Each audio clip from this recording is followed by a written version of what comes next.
எல்லாருக்கும் வணக்கங்க. இந்த ரோஸ் செடி நான் ஏற்கனவே காட்டியிருக்கிறேங்க. சின்ன குட்டியாக இருந்ததுங்க. இது ஜாடியில் வச்சு இப்போ நல்லா வளர்த்தியாக தளைஞ்சிருக்குதுங்க. இதில் பாருங்கள், குட்டியாக ரோஸு பூத்துருக்குதுங்க. அழகாக இருக்குது. பீட்ரூட் கலரில் அழகாக இருக்குதுங்க. குட்டி ரோஸாக பூத்துருக்குது. இன்னொரு பூ பாருங்க, இங்கே 2 பூ பூத்துருக்குதுங்க. அழகாக இருக்குது பாருங்க. இது பாருங்க, மல்லிகைப்பூ செடி வச்சுருக்குதுங்க. இதுலேயே தக்காளி செடி தானாக வளர்ந்து வந்திருக்குதுங்க. செடி நல்லா வளர்த்தியாக வளர்ந்துருச்சுங்க. கொஞ்ச நாள்லேயே வளர்ந்துருச்சு. இதில் பூவெல்லாம் எதுவும் வைக்கலங்க, இன்னும் பூவெல்லாம் வைக்கல. ஆனால் செடி நல்லா வளர்த்தியாக இருக்குதுங்க.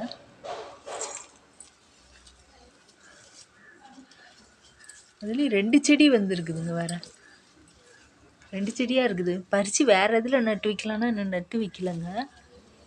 அப்படியே பூ வருமா என்னன்னு தெரியல. இங்க பாத்தீங்களா மருதாணி தலையடிச்சு மருதாணி வச்சிடலாம். நீ வாய்ஸ் அப்புறமேட்டு கொடுத்துக்கோ. இங்க எல்லாம் எல்லா சவுண்டும் கேட்கும். இது என்ன தலைன்னு சொல்லுங்க. சின்ன பிள்ளைங்கள நாங்க இதெல்லாம் தேய்ச்சி மருதாணி மாதிரி வச்சுப்போம். இது என்ன தலை?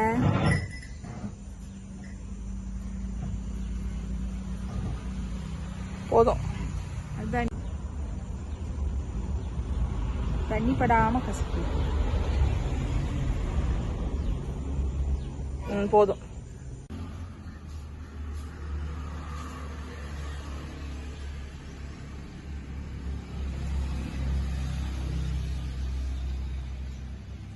இது தண்ணி பட்டா போயிடும். இந்த மாதிரி ஆயிடும் கை. இதெல்லாம் போயிடும். கொஞ்ச நேரத்துலேயே தண்ணி பட்டுச்சுன்னா போயிடும். ஆனால் இந்த மாதிரி இருக்கும். ஒரு நாள் பூரா இப்படியே இருக்கும். அப்புறம் இருக்க கை கழுவுனோம்னா அப்படியே சரியாயிடும்.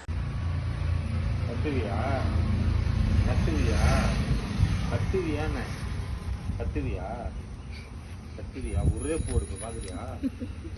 ஒரே போடு. கத்துவியா? கத்துவியா? கத்துவியா? ஏய், ரொம்ப பயமுடுத்தாத, பயந்துக்கோ. கத்துவியா? ஏ, அடிச்சுடாத.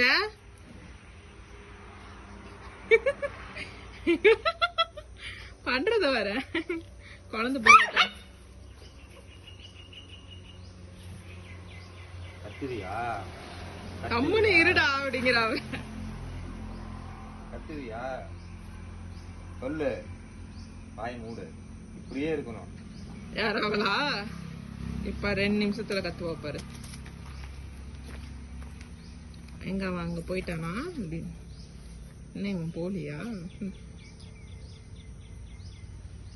ஏண்டி அவன் என்ன அடிக்க வரான்? நீ வீடியோ எடுத்துட்டு இருக்கிற அப்படின்னு பாக்குற.